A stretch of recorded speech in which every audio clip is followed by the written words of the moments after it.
जनता भोली भाली है, जनता को नहीं पता, ये बिल्कुल फैक्ट है। लेकिन ये भी बात है कि जनता को जागरूक करने का काम हम पढ़े लिखे लोगों का है, और इसीलिए हम लोग इस जन शिक्षा नीति के साथ जनता के बीच में जा रहे हैं, क्योंकि ये हमारे बच्चों का ऐसा बना देंगे कि विदेशों में जाएंगे तो मजाक का पात्र बनेंगे, और अगर देश में रहेंगे तो अंधता के कारण आपस में जात और धर्म के नाम पर लड़ते रहेंगे। तो हमें अपने बच्चों को सही दिशा, सही रास्ता और सही भविष्य और सही भूतकाल और सही वैज्ञानिक सोच देने की जरूरत है। कि बीच में जाना पड़ेगा, जनता के बीच में रहना पड़ेगा, और जनता की समस्याओं से रूबरू होते हुए उनको उनके समाधान बताने पड़ेंगे। जैसे शिक्षा की समस्या का समाधान यही है कि जनता को हम इस के माध्यम से जन शिक्षा नीति का जो हमने ड्राफ्ट बनाया, जन शिक्षा नीति जो तैयार की है, उसको जनता पढ़े और इस पर एक जन आंदोलन के रूप में आवाज उठाए कि हमें एनईपी नहीं चाहिए, वो शिक्षा नहीं चाहिए जो हमें गुमराह करती है, हमें वो शिक्षा चाहिए जो हमें वैज्ञानिक दृष्टिकोण देती है, डेमोक्रेटिक चिंतन देती है, और जो हमें सेकुलर बनाती है। मतलब भी किसी धर्म जाति का भेदभाव किए बिना सबको एक जैसी, एक साथ और बिना किसी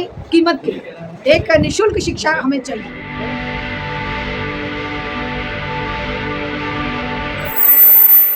ये आज PSU-CI का जो मीटिंग हुई है, तो यहाँ पर उन्होंने बताया कि स्कूलों में बच्चों को गलत चीज़ पढ़ाया जाए, तो आम आदमी कैसे उसको देखे समझे? देखिए, ये जिम्मेदारी उस प्रबुद्ध वर्ग की है, पढ़े लिखे वर्ग की है।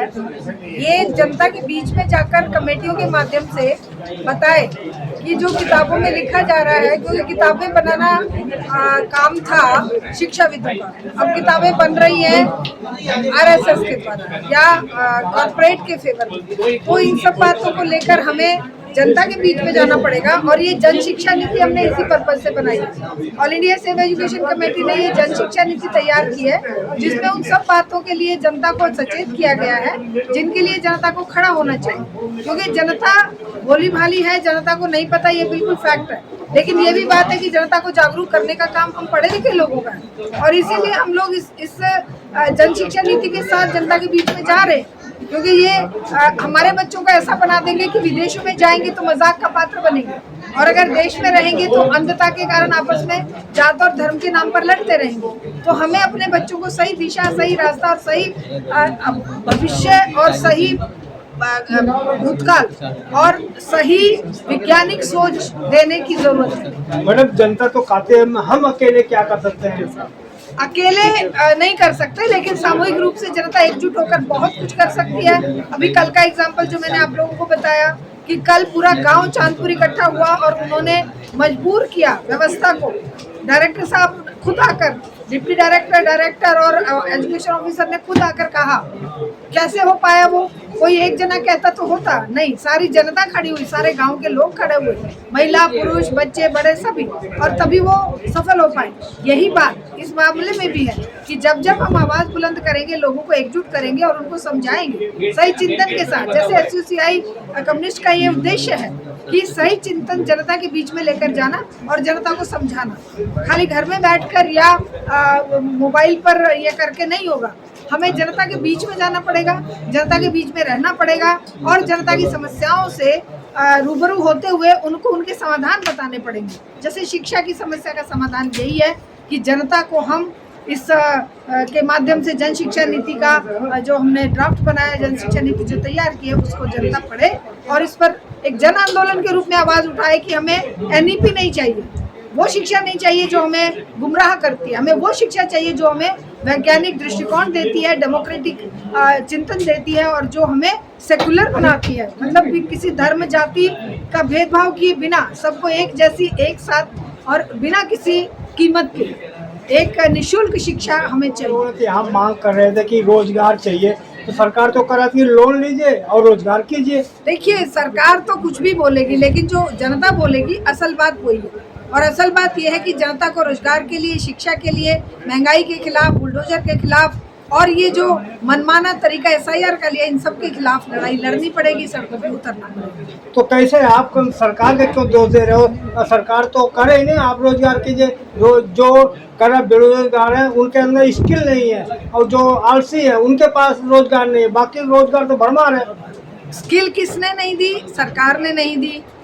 शिक्षा के नाम पर बर्बाद किसने किया? सरकार ने किया। अब सरकार कह रही है कि तुम बिजनेस करो। बिजनेस तो बड़े बड़े कंपनियों के बंद हो रहे हैं, लोग कहाँ से बिजनेस करेंगे? इस पूंजीवाद में बड़ी मछलियाँ छोटी मछलियों को निगल रही हैं। उन बड़ी मछलियों के सामने क्या आपका या हमारा या किसी भी बेरोजगार युवक का बनाया हुआ प्रोडक्ट टिकेगा? चाइना से तो भर भर के जहाज आ रहे हैं और उन जहाज़ों में जो मटेरियल आ रहा है उसको असेंबल करके यहाँ ये अपनी पीठ थपथपा रहे हैं कि हम मोबाइल बना रहे हैं। ये सब इनका धोखा है और ये धोखा कोई और नहीं कर रहा है, ये सिस्टम कर रहा है, सत्ता कर रही है और सत्ता में बैठी जो सरकार है, चाहे किसी भी पार्टी की हो, वो करती है। मैडम, आप लोगों ने मांग करा कि जो मकाने तोड़े जा रहे हैं उसको बंद हो, लेकिन सरकार तो कर रहा है जो रिफ्यूजी बाहर से आ रहे हैं, कितना बांग्लादेशी आ जाए, उसको कैसे हम पहचान करें? ये वो भगा रहे हैं उन्हीं को। देखिए 90 लाख से ज़्यादा बंगाल में इन्होंने SIR के माध्यम से लोगों को वंचित कर दिया नागरिकता से। बिहार में कर दिया। कौन निकला घुसपैठिया? कोई घुसपैठिया डिक्लेयर नहीं कर पाए। यहीं के लोगों को वंचित कर दे रहे हैं नागरिकता से और यहीं के लोगों को घुसपैठिए बताकर उनका नागरिकता खत्म करके वोट के अधिकार से और नागरिक अधिकारों से उन्हें वंचित कर रहे हैं। राशन उनका बंद कर रहे हैं और जो सुविधाएं सरकार को देनी चाहिए उनको खा रहे हैं। मैडम, जो दिल्ली में SIR हो रहा है तो क्या ये जनता के लिए फायदेमंद है? क्या इसमें नुकसान होगा? देखिए ये तो अभी समय बताएगा। जहाँ जहाँ SIR हुआ है वहाँ पर जनता का ही नुकसान हुआ है, जनता की ही वोट कटी है, जनता की ही नागरिकता गई है। और अगर दिल्ली में भी ऐसा होता है तो इसके खिलाफ भी जन आंदोलन खड़ा करना पड़ेगा। ये तो अभी देखने की बात है ना कि किस हद तक नीचे गिरते है ये सरकार। अभी तक तो एक लिफाफा ही बना हुआ है कि SIR है, फॉर्म भर के दीजिए, दे रहे हैं। जब वोट कटेंगे लोगों के और जायज लोगों के वोट कटेंगे तब जनता सड़कों पे जरूर आएगी। तो जो फिजूल के लोग हैं उनको तो हटाने पड़ेगा। कोई फजूल नहीं है। इस धरती पर रहने वाला, इस देश में रहने वाला कोई भी व्यक्ति फजूल नहीं है। सभी लोग यहाँ के हैं और सभी, अगर कोई बिहार से आके दिल्ली में रह रहा है या दिल्ली का व्यक्ति बिहार में रह रहा है तो वो फजूल नहीं है, तो घुसपैठिया नहीं है, वो बाहर का नहीं है, वो इसी देश का नागरिक है। और उसकी नागरिकता को सही सलामत बचाए रखना सरकार की जिम्मेदारी है। सरकार इस तरह से नहीं बाहर फेंक सकती कि ये घुसपैठिए हैं, इनकी नागरिकता खत्म कर दो, इनको नागरिक सुविधाओं से वंचित कर दो। ये सब सरकार का एक दोगलापन है, सरकार का एक असफलता है जो अपने नागरिकों को ना नागरिकता सेफ रख सकती है, ना उनको सुविधाएं दे सकती है, ना रोजगार दे सकती है, ना शिक्षा दे सकती है और ना ही उनके लिए और चीज़ों की व्यवस्था कर सकती है। आपका संगठन इस विषय में कुछ कर रहा है क्या? हमारा संगठन लगातार जन आंदोलन संगठित कर रहा है। और देखिए ये किसी एक संगठन की, किसी एक व्यक्ति की या किसी एक पार्टी की बात नहीं, इसमें जनता को आवाज़ बुलंद करनी पड़ेगी।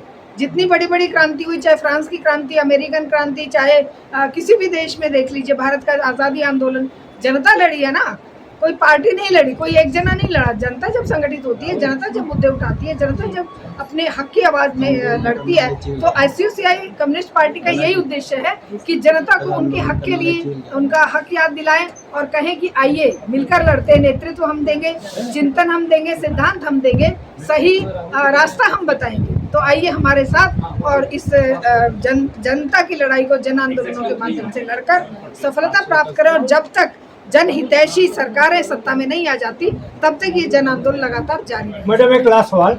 अभी अविनाश पांडे मेरठ के घटना आपने देखा होगा, जो ललिता गौतम है उनके लिए लोग प्रदर्शन कर रहे हैं, तो वो उनका थप्पड़ चल रहा है, इस तरह से कर रहा है कि हम संविधान के हिसाब से काम करें। आप मानते हैं संविधान के हिसाब? बिल्कुल नहीं है। संविधान इन्होंने खूंटी पे टांग के रख दिया है। ये मनमानी कर रहे हैं। जहाँ थप्पड़ चले, घूसे चले, लात चले, गोली चले, लाठी चले, सब इनको अपना जो वर्चस्व स्थापित करने के लिए जनता पर ये सब चलाना है। लेकिन जनता को इनको जवाब देना पड़ेगा, जनता को एकजुट होकर खड़ा होना पड़ेगा। संविधान इनके लिए कोई मायने नहीं रखता। रोड उनके बाप का है, वो तो गंदा करे तो उनका काम है उनका। देखिए ये तरीका नहीं है। आपने एजुकेट नहीं किया लोगों को और पहले ही उनके ऊपर थप्पड़ लाठी घुसे चलाने शुरू कर दिए। एजुकेट करना, एजुकेशन के माध्यम से। और अगर मान लो इस तरह की व्यवस्था है तो कानून किस बात के लिए, संविधान किस बात के लिए, न्यायालय किस बात के लिए? तुम्हारे लात घुसे थप्पड़ खाने के लिए थोड़ी जनता। वो तो करे, हमारे पास सारे साक्ष्य है, वो अपराधी लोग थे। तो अपराधियों पे तुम इस तरह हाथ नहीं चला सकते। अपराधियों को तुम इस तरह से एनकाउंटर नहीं कर सकते, इस तरह से उनको थप्पड़ लात घूसों से नहीं पीट सकते। कानूनी तरीके से उनके ऊपर कार्रवाई हो सकती है लेकिन इस तरीके से नहीं हो सकती। धन्यवाद। Thank you.